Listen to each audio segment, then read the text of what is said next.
Tim, are you there? Yes, are you I there? am. Yes, I am. I'm Woo! here. All present and accounted for, ma'am. Oh, that's what I like to hear. Good evening. Hey, everybody. It's Adorable Anarchy. Oh, it is me. It is me. SMUG Cast. I'm and him. from Chicago 9. Him. Yeah. And welcome, everybody. So glad you're here. Another week, another episode. Hold on. Let me get that thing off your face. Yeah. Well, There you go. it might enhance things. I don't know. Where's our vertical? There. Oh, I guess I didn't put it on. People were complaining about the friggin' vertical, even though I liked it. I didn't think they could see it. I didn't realize it was Well, there. the mobile, you can hide it on the side. Wait a minute. Show more scenes panel. No, I don't want to do that. So know what? It's shut up. Show more stuff, like more choices. I got enough choices. I don't need it. Do not need it. Okay. So hi everybody, welcome. It's episode 34.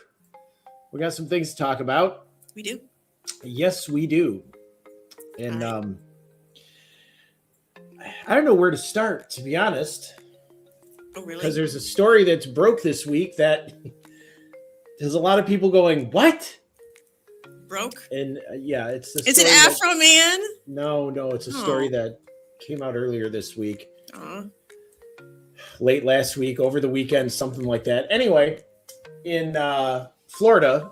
Oh, of course. Florida, of all places. Of course. A man with no arms and no legs has been arrested for shooting somebody. Wait a minute. Can I break into my jokes? Well, I have a whole bunch of them. What's his name? Bob? Matt? Russell? Dayton. That's his first name. Okay. That wasn't on my list. It's an absolutely. It is a for real news story. For real? Yeah, for real. Okay. Hold on. Let me change the music so we can have some serious. I want to make sure I'm grabbing the right screenshot here. That would be good. Yeah, and he's a professional cornhole champion. Really? Yeah. So no one should have been messing with him then. Here we go. U.S. quadruple amputee cornhole champion arrested on suspicion of murder. Dayton Weber, 27, accused in the shooting death of Bradrick Wells in Maryland. I'm sorry, it wasn't Florida. It was Maryland. My apologies. Oh, I was going to say, it's a long way. Did he just drive all the way up there? Reportedly after an argument inside the car. Now, Mr. Weber was afflicted with an infection when he was 10 months old, which resulted in his issues here. Even so, I got to applaud the living everything out of this for him, and above his. And of course, everybody is wondering how on earth does he shoot a gun? And I had it here. He manages to quite well, to be honest. Oh yes, it's right here. Let me see it, dear. Yeah, I know you can't because I got to share screen, so you're going to have to bear with me here for just a moment.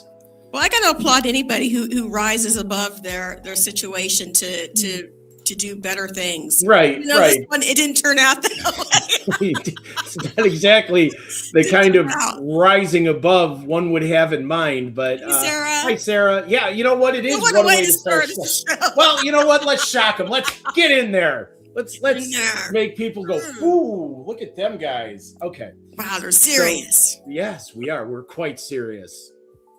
Sometimes. On Wednesdays, usually. Okay. So is that when we break out the rye bread in the healthy wheat bread is when we get serious? Yeah, that's when we get serious. It's exactly when we get serious. All right, go ahead. Sorry. So here he is, and let's play this video. Loading it, pulling the slide back. More than I could do. And shooting. So yes, how he managed that.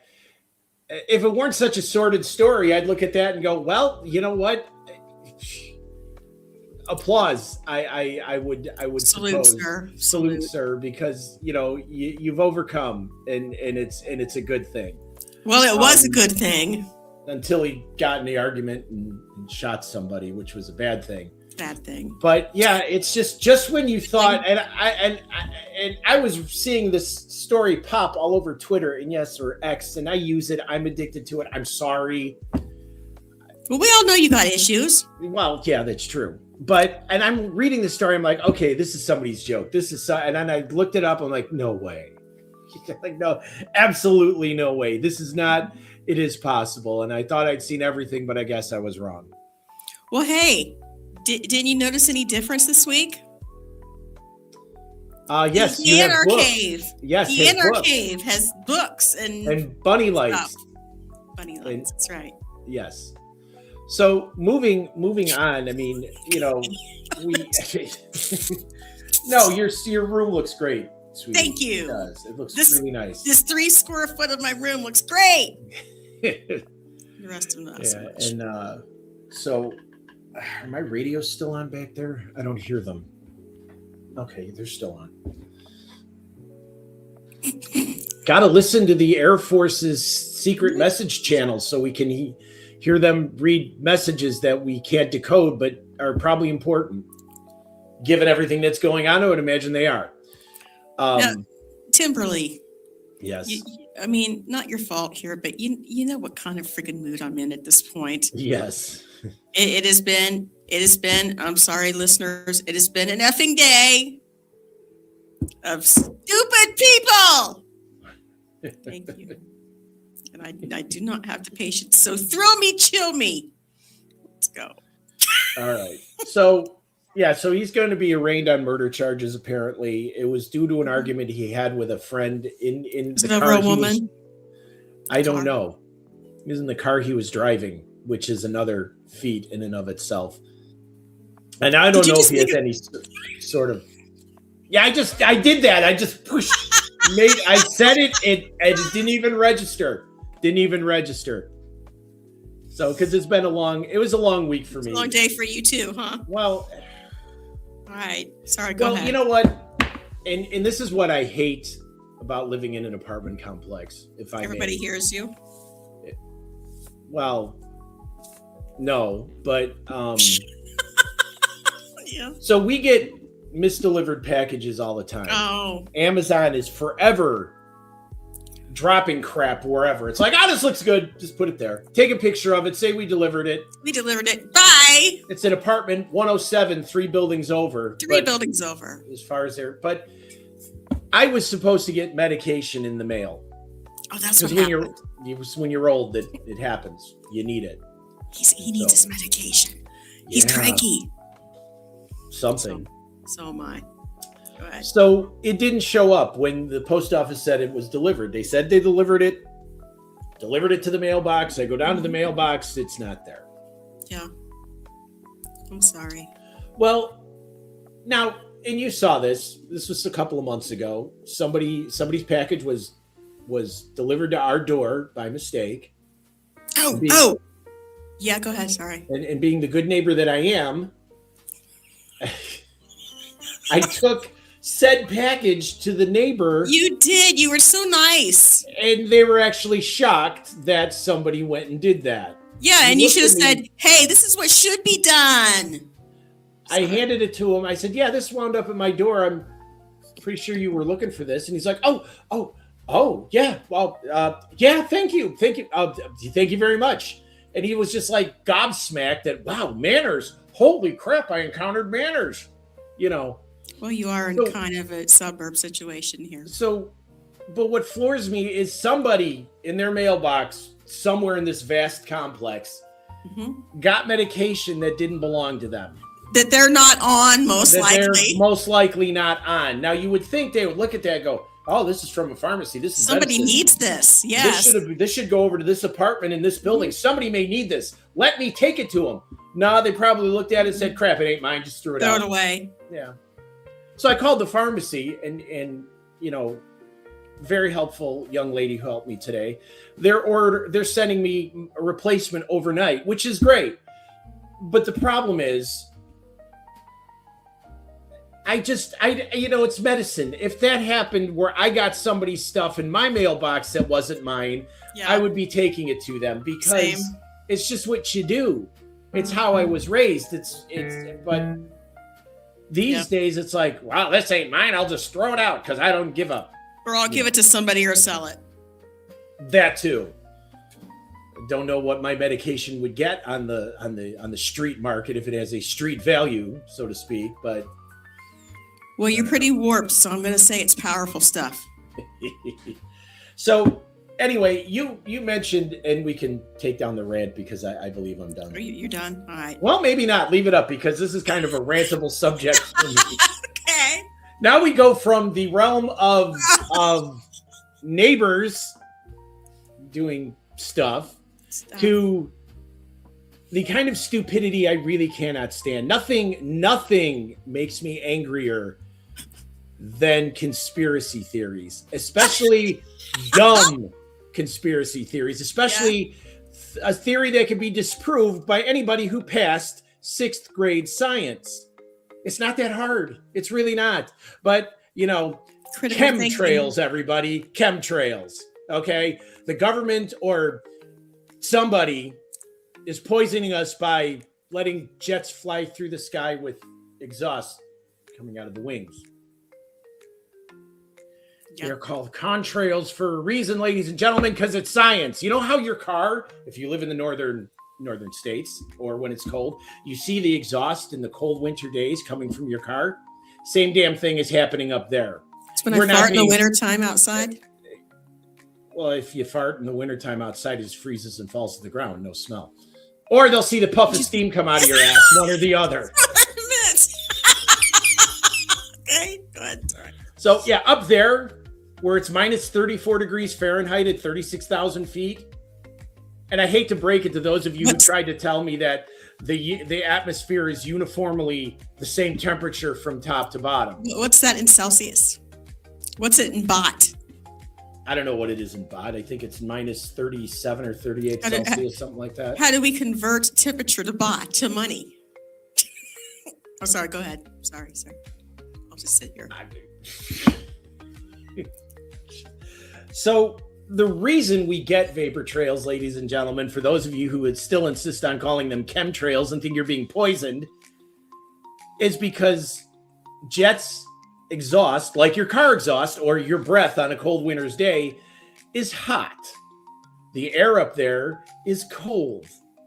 So the water vapor and the particulates that come out of the engine, especially if you have humidity up that high, which you normally do, the humidity clings on to those little nuclei of sulfur and soot, and they form ice crystals. And that's what you're looking at. You're not looking at somebody spraying you with a mind-altering substance. You are probably ingesting them on your own. You don't need any help. Well, that was going to be my excuse for being off work tomorrow. Damn it. You can still use it. I'll back you up. So in the debate was raging on. Was it raging, really? Yes, on X. Raging. And I made the mistake of following a meteorologist who was arguing with these people. So that's all my timeline was full of. And the number of people who fail the grasp basics is just astounding to me. And I work in customer service, so it should be something I automatically realize. But wait. What was the temperature? Minus 34 degrees Fahrenheit. Generally up that high. Okay, hold on. Go ahead. Sorry, I'm working on it. So it's basic science. Do you honestly think that if somebody was spraying chemicals from these jets to do something to us, and they can't alter the weather either, because cloud seeding, which is done on an extremely local level, and yet you still have to have humidity and clouds for cloud seeding to work. See, the airplanes don't fly over. I got it. Yes. It's minus $26.96. In baht or dollars? No, dollars. I don't know the baht conversion because that's your strong point there. Okay. I did it. Go ahead. So you have to have clouds in order to seed them. So what kind of clouds, Tim? What kind of clouds? Puffy ones. Circumnimbular. Or cumulonimbus. I don't know. One of the two. Circular nimbular. Poofy fucking clouds. Right. So in order for those to make rain, which is extremely local, you have to seed them, but they have to be there. They don't spray stuff in the atmosphere to magically produce a storm. They can't. It's not possible.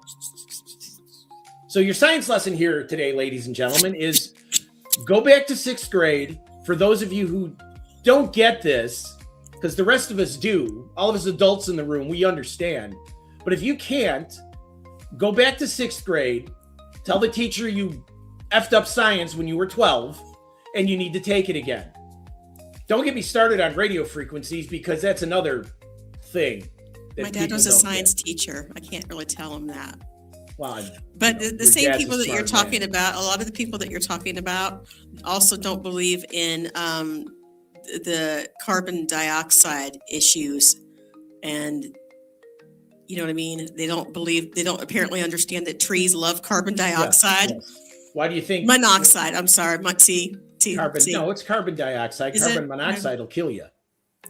Yeah, but don't trees eat that up and convert it to oxygen? No, they take the CO2. Which one is it? It's carbon CO2. dioxide, the CO2, and convert it to oxygen. I'm sorry. I've been working. I'm dead. I'm dead inside. I'm dead. So we're at a point where there is just this astounding lack of understanding of the basics, and it really just how does somebody? And I'm not trashing everybody here, because it's not everybody. It's not a given generation. It's not a single group of people. It is spread out. It's like, did you read by chance? Do you comprehend when you read? Okay, I'll stop, because I'm going to wind up it's spread out just so that you think your life is going good, and then all of a sudden, no, there's a special person for you. So, which leads me, and we can take down the rant. So, are you sure? Yes. Are you good? I'm good. I've calmed down. My medication will be here tomorrow, and that'll help. All right. Actually, I still have some left. But anyway, different subject. So you and I were talking the other day about people asking you or I for perhaps relationship advice. Oh God, yes. Well, my team, Go my ahead. pod leader was getting married back a few weeks ago. And he's like, do you have any advice? It's like, do you know me? Have you met me? Have you met me? Have you done your research? Because if you did, you would not be asking me. The last thing you would be asking me about is marriage advice. I can tell you what not to do, but I can't tell you what. Well, okay. Well, I can tell you what not to do. I do it a lot. I'm good at it. And today's is a few minutes ago. You shouldn't leave a ball of cat puke outside your wife's door. I didn't even know it was there. I didn't even know it was there. No, you do. No, I didn't know it was there. I know. It's not like Spike came to me and said, "Hey, I threw up over there. You might want to get it." Hey, I'm going over here. Now you need to follow me. I'm going to go over here. Follow me whilst I get. It didn't look Spike-ish. It was not a total disaster area. It was probably Fay Ray. But anyhow. And I've had, so the last thing with the sole exception of this lovely woman sitting here next to me, or in that room me, over right? there. Me? Yes, you. Don't ask me on how to, just don't. Because I'm not, I can tell you what not to do. I guess that's advice. I guess it's usable. You know, I think both of us can tell everybody who not to marry. Yes, we can do that. We can tell you who not to marry. Not present company excluded, of course, right. But in general, we can tell you who not to marry because we married them before this. Yes, I can't give you dating advice other than, again, who not to date.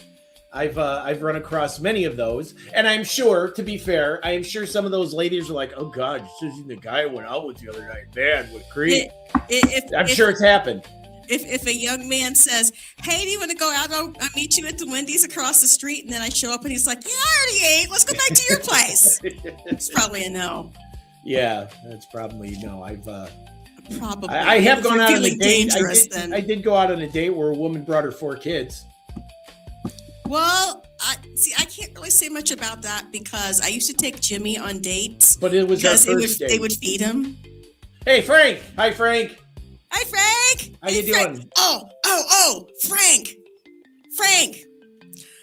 What was the smell of the smell of SMUG candle? We want to know. Yeah, we're dying to know. We want to know what the scent is. So I told Frank, I wrote him an email. I said, "Frank, you're going to be our guinea pig." He's like, "Oh boy." It's like, "Oh, you have no idea. And we didn't either. I mean, we're just here. We can try this out. I was going to order one for us just to have it around the house to laugh at. And I thought, no.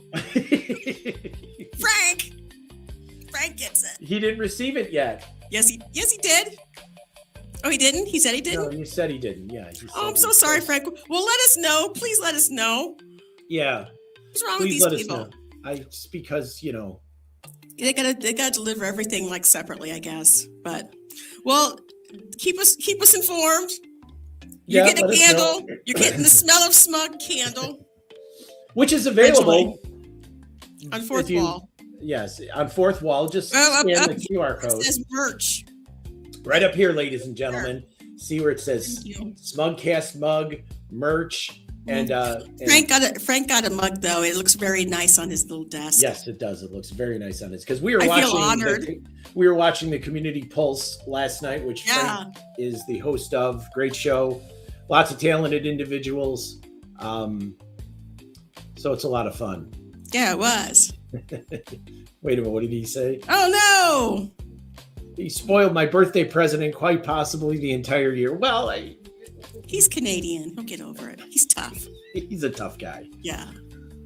Oh, he loves his mug. So awesome. Yeah, thank you, Frank. We love it. Thank you so much. We got some for ourselves as well, like way before this.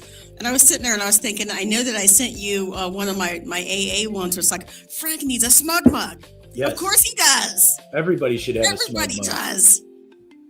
awesome. But So anyway, you're welcome, Frank. Thanks for what you do.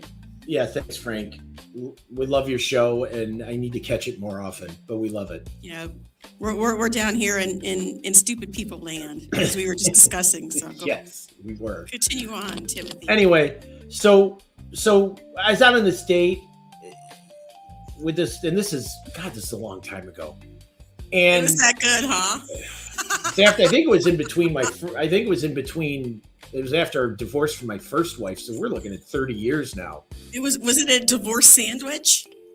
Something like a rebound that. Sandwich? Yeah, I was thinking it was anyway, meet her at this McDonald's because, it's a public place, and there she is with her 4 children. You can't kill someone there. Yeah, I got it. Yeah, well, you can. You're just going to get caught a lot faster. Well, if you do it near the ketchup, no one will ever know. Jeez. We need a rim shot for these. You know that? We have one. Hold on. We have one. I got to find it. Here, in the meantime, how about that? Yeah, that works. You just have to substitute. So, it was awkward because their children were they weren't little demon spawn, but they were active little heathens. Buggers. They were, I'm trying to remember. They're anywhere between like 4 and 9. Yeah. Yeah, so it didn't go well. I never called her. They didn't like you? I don't think it's a matter of liking, not liking. I was kind of overwrought by the number of children. Didn't have a chance to talk to this. How many did you have at that point? They were at home. I gave them a 6-pack and a pizza. They were fine.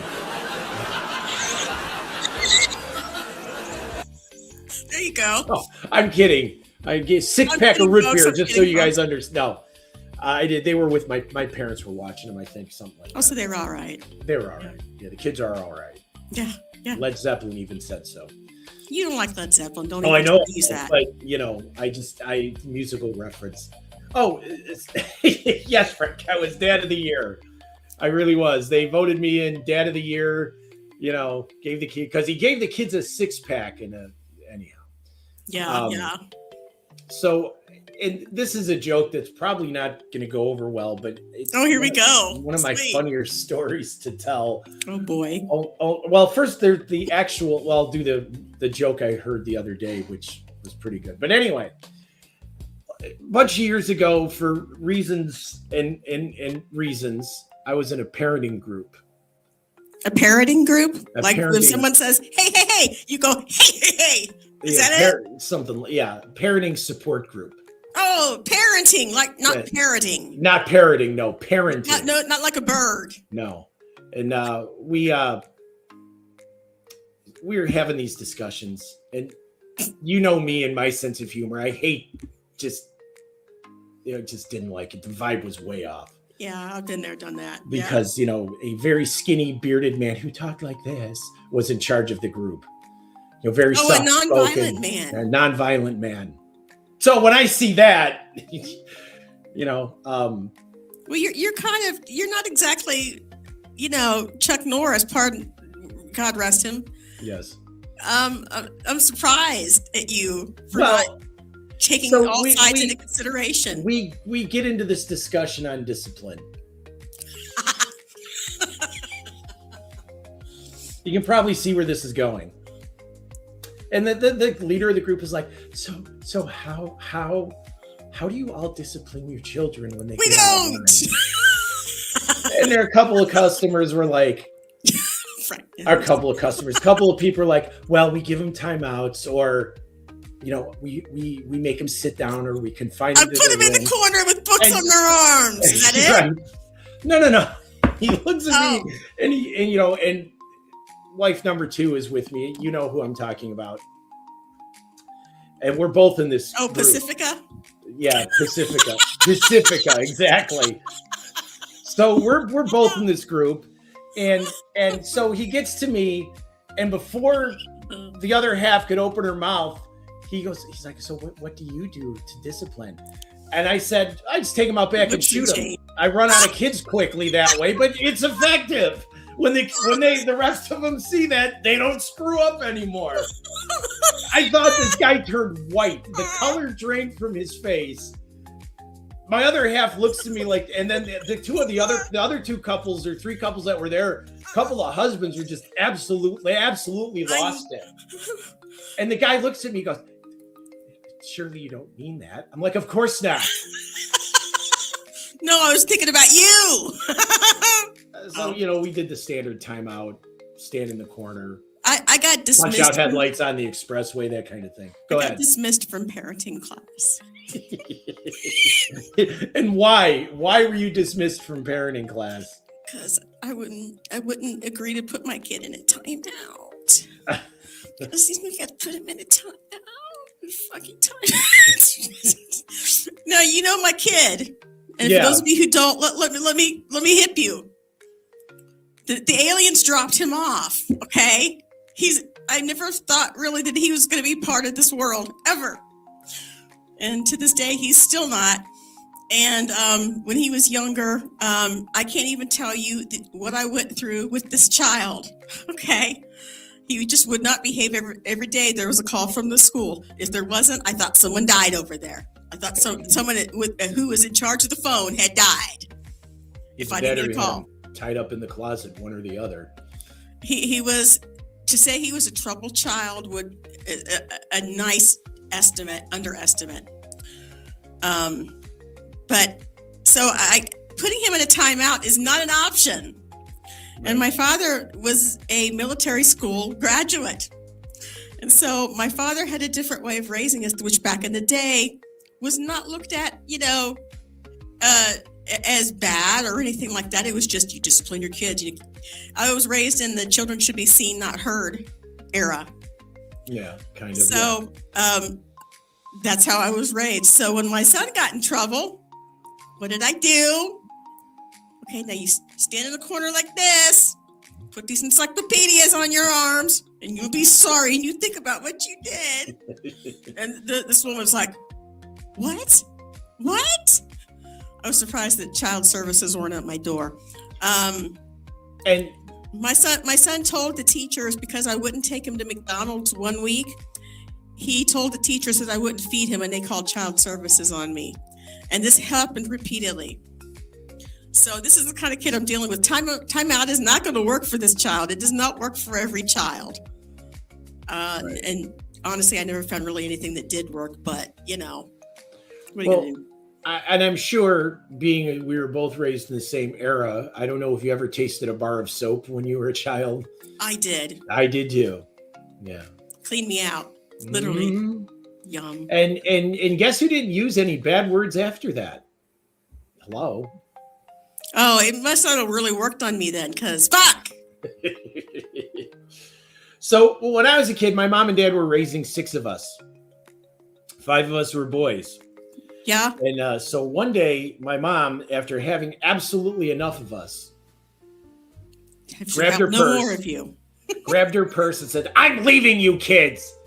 Walked out of the house and hid alongside the house, because you had kitchen windows and you had the front picture windows. So we're looking out the windows. Where's mom? Where's mom? Where's mom? It's the first piece that woman's had in years. She's like on the side of the house by the chimney. I mean, I had a great mom. She wasn't a mean woman at all. But when I was a single father of 4, 5, 9, whatever the hell it was at the time, I knew at that time what she had gone through even farther back then. And she was probably outside for a minute and a half, maybe 2. But, when you're 9 or 6 or whatever age I was. You said, Mom went. Mom's gone! Who's going to make cookies? Yeah. Damn it!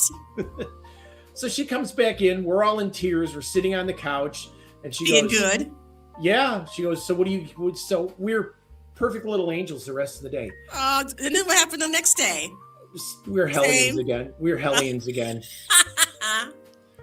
But, and then Dad came home. And boy, that was one phrase that my mom could say. Your father's on his way home. It's like, man, straight right up, sitting on that couch. Mm-hmm. Hi, Dad. Because, again, same thing. Different era. Different era. Because we did the encyclopedias with the arms out. Mm-hmm. We did the stand in the corner. Yeah. We did the no chores, writing lines, grounded from this, that, or the other thing. Doesn't work. And just keeps you busy. Right. And, there was no corporal punishment because we really didn't have any corporals to punish. So we didn't do that. Well, as parents, you realize that the punishment, you think it's going to be easy because you're punishing, but then you have to realize that you have to actually oversee the whole thing. And it becomes more of a pain in the ass than anything else. So, because, confine a kid to their room, but make it for mine would escape through the window out the second floor. Because otherwise you got to sit there and are you still in your room? Did you leave? What are you doing?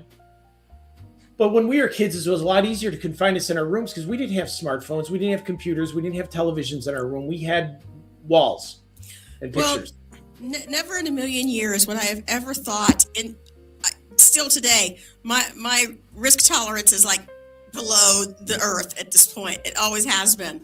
Never in a million years did I ever think that my own kid would try to escape out a second story fucking window with a sheet. It's where do you get this shit? Are you watching too much whatever on TV? I don't know. See, we had a basement bedroom, so it was kind of hard to sneak out. I mean, we could have snuck out the you could have crawled up the wall. But see, my dad was a very sleeper. He would have heard. Yeah. Because here's the bedroom window was right up here, and it was one of those, you pulled the lever and you leaned it back, and if you twisted it, you could pull the pane of glass out, punch out the screen, and be on your way. I could see your dad. But my dad would be standing at the bedroom door going, "Boys, what do you think you're doing?" Before we could even get the window out because it would have been noisy. Hey, Pete's here. Hey, Pete. I could see your dad. There's a little noise in Timothy. Hey, Pete. Oh yeah, he would have been downstairs because there were three of us in that bedroom. So, it would have been. What are you guys doing? Nothing. Real quick. Sorry to interrupt. Pete, happy 300th episode. Yes, Pete. Happy 300th episode. Everybody, if you haven't seen Pete's channel, please do so. Studio Live. And he does a lot of great tutorials for GarageBand, Logic Pro X. And he does a lot of really cool, I enjoy the 90s grunge night myself. So if you show up, depending on the night, Pete might be performing for you. So he does acoustic guitar and vocal and a great all-around MC presenter. So check him out. And your music live on Sunday. And Frank's good too. And Frank's we love Frank. Frank hosts the Community Pulse on Monday evenings on YouTube. Please go over to his channel, Frank Terzo, Terzo. You will not be disappointed. Thank you. Continue on. Anyway, I didn't even remember where I was. Why do you do anyhow? I sidetracked you. So yeah, taking the window out would have made a lot of noise, and my dad would have been down there like that. So we didn't play in that manner. But there was a couple of times when I was 18, 19, and my two younger brothers were a little bit younger than me, and we would come home after the inevitable party at our friend's house. You had friends? Yeah, believe it or not. Was it your friends or their friends? Well, it was collective friends. Friends. Go ahead. So my parents had already gone to bed. We were partying at our friend Kevin's house. We come home. It's probably almost 1:00 in the morning on a Sunday morning or something like that. Yeah. And we're just yucking it up like nobody's business because we're drunk. We had, we became intimate. I've never seen you drunk. Oh boy. Talk to my brothers about that. They'll tell you. I just get all cuddly and weird. I get philosophical. Wow! I get philosophical. I get even funnier than I am normally, which is really hard to believe. But it happens. I get adamantly cuddly. Oh boy. Adamant. Hey, adamant. You know what? I got wine here. Indignantly cuddly. Ooh, I like the sound. Cuddle me! Damn it! Ha. So we're three of us shared the same bedroom. So we all come in the house. We're all don't mom and dad, trying to shut the back door and lock it. We go down the stairs. We're laughing our asses off about something. And at the time, my two brothers, I had a bed over here and they had bunks because it was a small house. Yeah. So my brother my youngest brother is on the top bunk and he's laughing about something. And then you hear him roll over and then you hear him on the floor because he fell out of bed. Nice. And he's on the floor still laughing. Well, my dad heard it. And he comes downstairs. What are you guys doing? No, it's like nothing, Dad. We're just trying to go to sleep. Okay. Nice. And yeah, it was and that's when they finally kind of figured out we'd been drinking. Yeah. And a lot. Well, because it just kind of happened one night. We were hanging around Kevin's house. We started drinking. It's like, I like this stuff. Can I have more? And it was off to the races for several months. And we never drove. We were smart enough to not drive. Well, that's good. That's one thing in your favor. And, Kevin kind of lived across town from us, so it wasn't that far of a walk. But at 1 o'clock in the morning, when you're you all walk halfway, here's beer. Okay, bye. And we partied a few times at our house when my parents were away for the weekend. Mm-hmm.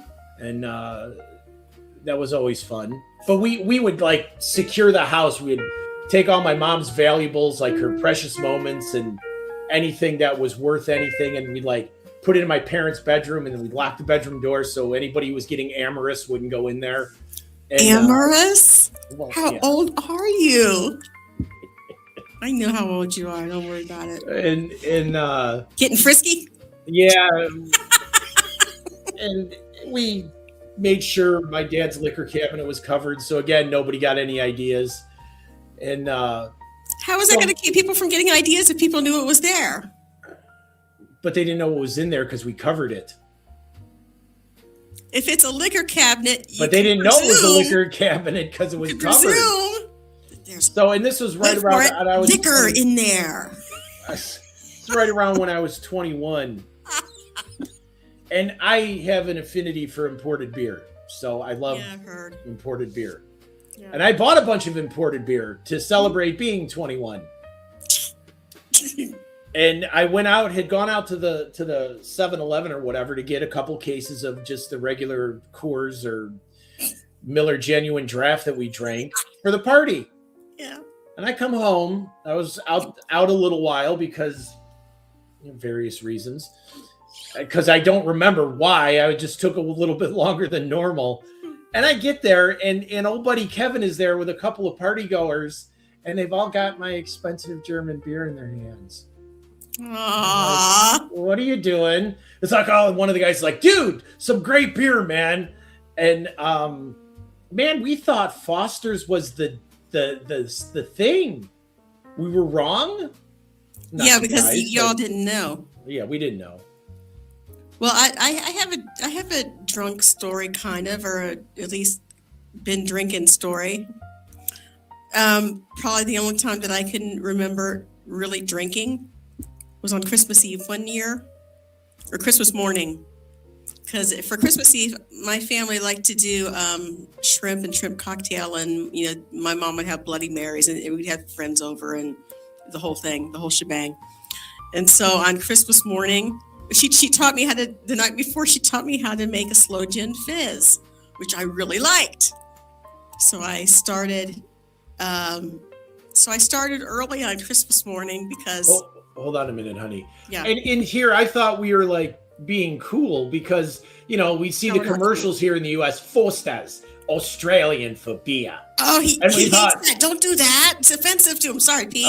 Sorry, Pete. I didn't mean to offend. And so we thought it was like, oh, man, this is like real Australian beer. No. And no, there's another European beer that we find here in the U.S. called Stella Artois. Yeah. And I was reading an article that they hate that over in Belgium. But for some reason, the quality of American beer, because have you ever had Old Style or Old Milwaukee or Pabst Blue Ribbon? Yeah, Germans don't mess around. That's true. I mean, I'm going to drink Warstein or Guinness or John Courage or Pilsner Urquell before I go get a Pabst. Oh, my God. I don't do beer. I did one time. I was telling Tim this story over the weekend. We were going somewhere. Where was it? I don't remember. Someone gave me a beer in college, and this is like way back in college. and I drank like this much of it, and I couldn't. No one could be around me because I was so gassy for the rest of the night. I said, I can't do this, because my whole goal basically is not to fart on anyone. And Tim, sorry, you failed. I failed that with you, but. So at any rate, I started drinking on Christmas that year, and my mom says, "Hey, would you go get your grandpa? Bring him over here." I can't. My church-going grandpa, who I had a lot of respect for, who didn't really say much. He was a very quiet, sensitive man. He did not say anything, and I drove him. I did. I don't know what he thought of it or what he said, if anything, but even after I got out of the car, it was like, I should not have done that. Should not have done that. And I finally, she's like, well, take Grandpa back home. Mom. Remember when you taught me how to make that slow gin fizz? Well, guess what? I really liked it. I can't take Grandpa back home. My father's like, shit. Why do I got to do this shit? It's Christmas. Your daughter's been drinking. No, take him back home. Well, when we'd have these parties. Other than that, I was a good kid. I was a good kid. I didn't drink in high school. It was after high school. They thought you were at these parties that we have at our friend Kevin's house, there would be, I don't know, 25, 30 of us, and I'd be walking around with my own case of beer. It's like, and I would be gone by the end of the night. Most nights. I mean, I was thoroughly tanked for the most part. And we'd be playing quarters. We'd be playing Scruples quarters. We'd be playing that? Anybody who swears has to take a drink. Oh, I'd be gone. And get a bunch of drunk people who start, oh, shit. Oh. I know this is going to shock you, but I didn't used to be the incarnation that you see before you now and hear before you. I did not used to be that way. I used to be really nice. Well, I grew up around a firehouse. I worked in a firehouse for many years, so I had salty language for a long time. Okay. And I remember you saying something about it at one point. You were trying to break it. Yeah, it's a personal thing with me. I mean, I'm not going to judge anybody else. It's just how besides, you get to come up with creative ways to express yourself, which is even more fun. Fuck a doodle. I mean... Yeah. I like to watch Trailer Park Boys. They're Canadians, Canadian people, Trailer Park Boys. And they give me new ideas for bad language, which probably I shouldn't take to heart. So I now regularly say when I have to redo something, I have to refuculate it. So yeah, I've had to refuculate a lot around here recently. Yeah, there's been a lot of that going on. But speaking of gin, Tim. No, that's okay. No, it's fine. I love you anyway. Speaking of gin, my father used to drink gin and 7-Up, which is pretty good, with a splash of lime juice and maraschino cherry juice, and I love those. But I was a pretty steady wine drinker for a while, and also fruit drinks. I love margaritas. Absolutely love margaritas. But unfortunately, as you age and you take medicine, they discourage imbibing in the adult beverages, which is really kind of disappointing on some days after work, because if there's anything I need, it's that. They thought I was drunk when they come get me for that last time when I went to the hospital. But I haven't been drinking nothing. I don't drink. I don't like the taste of it. So, but yeah, that was the history of alcohol in our lives, and the Metzger history of alcohol. Yeah, nice. It played a pretty big role for one summer. The summer of '85 is the summer I barely remember. And in all seriousness, is that when you got married? No, that's when we were partying every weekend, from Friday night to Sunday morning, even Sunday night, depending. Yeah. Because it was just endless debauchery for its summer. I don't know. Well, but I'm not a partaker in that debauchery. I don't know why. I drank, but You reminded me, as you talked about, disciplining the children. our lovely, lovely children. My father had a museum in our basement, yes. literally. A museum. Yes, he does. It's like people from all over the world, like as far from Australia. We got in Australia, Canada, Germany, all of it, would come to see my father's museum because he also had a military museum. So I grew up with tanks in our yard, and there were about 84 different World War II military vehicles in our yard. But downstairs in the basement was another story. There's a whole other collection going on down there. So my father collects old gas pump globe that you see on top of old gas pumps. Just a bunch of stuff, slot machines, old slot machines, vintage slot machines. But one of the things that he did buy was a skeleton. Oh, boy. Yeah, you remember the skeleton? Yes, I remember seeing that. Yes. So my father bought this skeleton at some, I don't know, I think it was like a science, somebody had donated themselves to science or something like that. Where'd he go? He went away. Tim don't like me no more. Okay, damn, I was going to talk about you and you're gone. Damn it. I'm back. So my father put like a little scarf on him and called him Tut. So people come down through it's a secret room behind a whole bunch of piano rolls. It's like a shelf and it moves, and you go down to the secret room. There's a whole bunch of slot machines, and at the end, there's Tut. So when Jimmy would get in trouble, this was before my father bought a whole bunch of other like carnival sideshow stuff. My dad ended up buying. It was a sideshow of the Nazi war criminals, and they had redone them in wax and put them in enclosed wooden and glass containers. And people used to pay like a quarter to like 50 cents to go through like a little tent at a carnival and read about these people and ooh and ah and the whole thing, because it was creepy.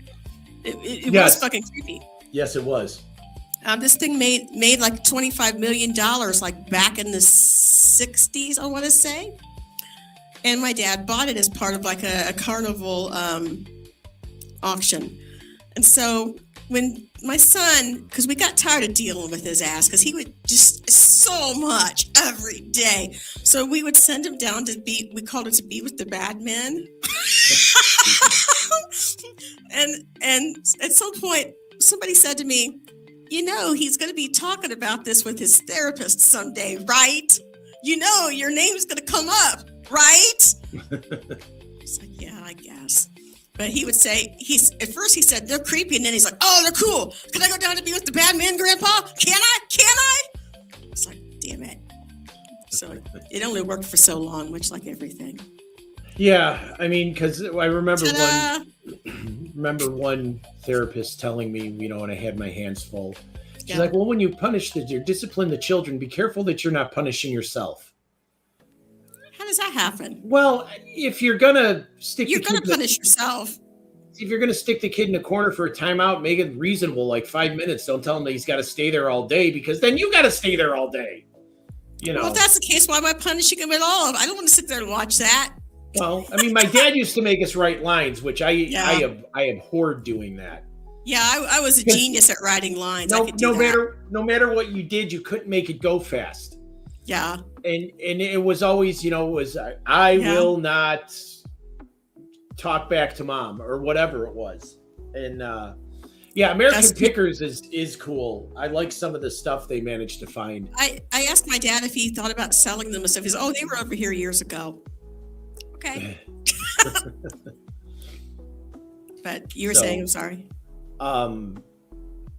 So, you had to get creative sometimes. The most effective thing I found, other than taking them out back and shooting them, was taking away their privileges, because, take away the video games, or the thing I learned was take away the power supply.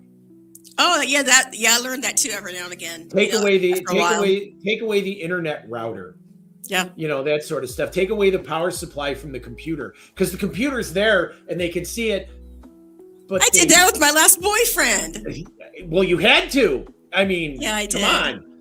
I had to be the adult, which is a freaking scary thing if you ask me.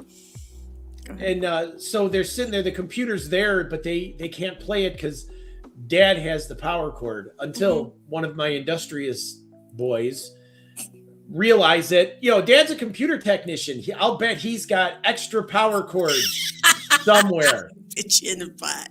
They found him. I used to take away the controller because we had console. We didn't do PC gaming. It was all console, so I'd take away the controller. And then I forget where I put it, and then I couldn't play. Right, exactly. Damn it. And but they turned out okay. I got 5 good kids who are doing good things, and I'm pretty proud of them. But man, when you're a single parent trying to raise kids, it sucks. My hat goes off to all the single parents out there who've got their hands full. I know exactly what you're talking about and going through. Yep. And in this day and age, with these things, I'm sorry. I'm so glad I'm not raising small children in this age. I really am. This thing that I love so much. Yes, I know. I can't put it down because I've got to doom scroll all day long. Yeah, I don't do that, but I do, as you know, character AI, and I follow the YouTube people, my YouTube people, the Canadian peoples and the Australian peoples and stuff. Yeah. Yes, but see, those are worthwhile things. I just sit there and I will scroll my ex Twitter timeline because. And speaking of, this is where I got this joke. So you ready? Oh. Do I need a special background for this? It's a story joke. Hopefully the payoff is worth it. But Go ahead. So the Massachusetts Department of Transportation had noticed that there were a lot of crows dying along the expressway. Yeah. And there were a couple of hundred. And so they were wondering, why is this happening? Why are there so many dead crows along the expressway? So they collected the dead crows and examined them, and they could tell from the paint smears on their claws and on their beaks and maybe even on their feathers that of these 200 crows, 98% of them were killed by trucks. Only 2% of them were killed by cars. So they thought about it for a while. They called in an ornithologist, a bird person, and said, why is this happening? What is the part of the crow's behavior that's causing this? And the guy thought about it for a while. He goes, when they're eating roadkill on the expressway, there's always a crow that sits in a tree or on a signpost that acts as a lookout. And now, while the crows could say caw, not a single one of them could say truck. There you go. I know it was an awful long story for such a weak payoff, but I try. I'm sorry, I didn't hear you. That was lame. That was weak. Yes, but I thought, Do you want to hear my joke? Do you want to hear my joke? Yes, go ahead. Please tell us. Did you hear about the fly in the toilet seat? You heard this? No, I did not. I did not. He got pissed off. Yeah, it's probably better than mine. Well, yours had merit. Yeah. But it was a lot of foreplay for the really wasn't a great payoff. So, but that's I like jokes that just leave you going, what the hell were you telling us that for? Yeah, that's exactly what I was thinking. But have you ever known anybody, speaking of other than me, of course, have you ever known anybody that you could be at a party and everybody's laughing it up, and then there's that one guy who makes a joke and the whole room goes quiet? Yeah, it's me. It's me. You should see people at work just stop when I walk into the room. And it's not because, wow, look at that. It's like, oh, there it is. Shh, don't say anything. Because, we'd be having our parties and whatnot, and we'd be yucking it up and having a good time, and then Kevin would make a joke. Yeah. And the room would just, like somebody threw a switch. This Kevin sounds very nefarious. We should investigate him. There were people in my life that I hope to never see again, and he's one of them. So, but anyway, messed up. Well, you know what? It's long stories, but yeah. But I had another thing to talk about here, but we got so. What? Tell us about your latest video. Oh yes, new videos coming up tomorrow, possibly even tonight, because I got one I got to finish editing. Mm-hmm. It's one where I talk about the tools, the techniques, and the things that I do to produce my art, drawings, pictures, things. Things. Yes, and then another short tangle goes up tomorrow, and I'm going to do some more work on the big drawing, and then there's other stuff coming up with some other things that I'm going to do about doing Zentangle and line art and right. So lots of fun stuff coming in Tim's drawing room. So stop by and see us, or me, or you. Yeah, that guy. That guy. There's that guy again. Damn it. For those of you who aren't aware of my upbringing, I am going to go ahead and share this really quick. So some pieces of the puzzle will come together for you. And hold on, before I do that, I'm going to have to turn off the music here because I'm cool like that. But hold on, I shared the screen. Say it in Russian, Tim. Say it in Russian. I shared the screen with you. I share screen. So go ahead. So this is way back in 1980, my friends. Way back, they actually had TV then. This is my father on TV. So pieces of the puzzle will come together for you. So have fun and enjoy. Hold on. As soon as I can push play. The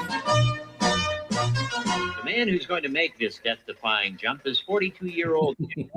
It's my dad. Now, Jim is not going to try to make the jump in his toy road roller. He's not making it in his golf cart either. I broke that golf cart. Small tractor. I hurt the tractor as well. In his large tractor. In the interest of safety, Jim is going to try to jump over 5 cars in his tank. Yeah. Jim Welty of Fairborn, Ohio, is a physics teacher. This was my yard when I was growing up. Who collects old vehicles the way some people collect coins. There are more old trucks in Jim's backyard than there are trees. Wow. And most of these massive mobile toys are military. Nice M3 Stewart there. Military vehicle collectors, myself as well as some of my friends, are somewhat strange. I could drive most of those. Brent carrier. I didn't know your dad had a Brent carrier. And of course, this is as far from the truth as it could be. We like these machines for what they are. They were a fine engineered piece of equipment. In order to keep them all in running condition, Jim keeps them all gassed up from old gas pumps, which he's also collected. Museum that I spoke if Jim hasn't got one of the world's largest private collections of used military vehicles, he does claim to have the world's largest private collection of used spark plugs. Even though Jim is no longer a stock car racer, he considers he's still a bit of a spark plug himself. And long before Evel Knievel tried to leap Snake Canyon, Jim has always dreamt of leaping over 5 automobiles in his classic M5 Stewart This was tank, a really big thing in the neighborhood, America, as you might imagine. Running condition. So you merely start up the engine, and when you're ready to go, you pull this lever on the seat, and you go. Today was the day Jim was going to go for it. He pulled on his crash helmet, put his M5 in gear, and headed to the far end of his backyard. Here, in front of a ramp built to his exact specifications, were the 5 vehicles he was going to attempt to soar over.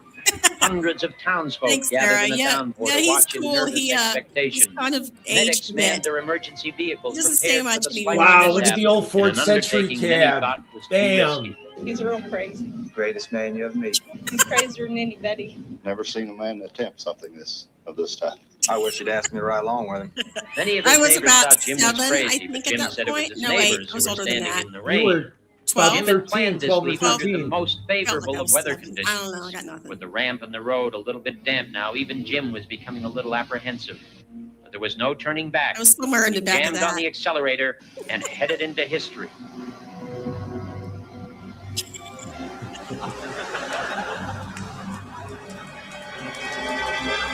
He had to pick up the glass afterwards.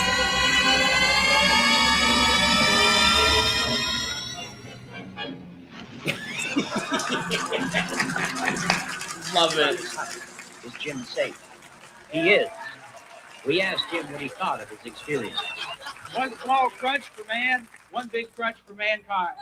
Now that we know Jim is safe, Pieces let's of see the an puzzle are instant coming replay of together that now, aren't amazing they? stunt in slow motion. There's my house.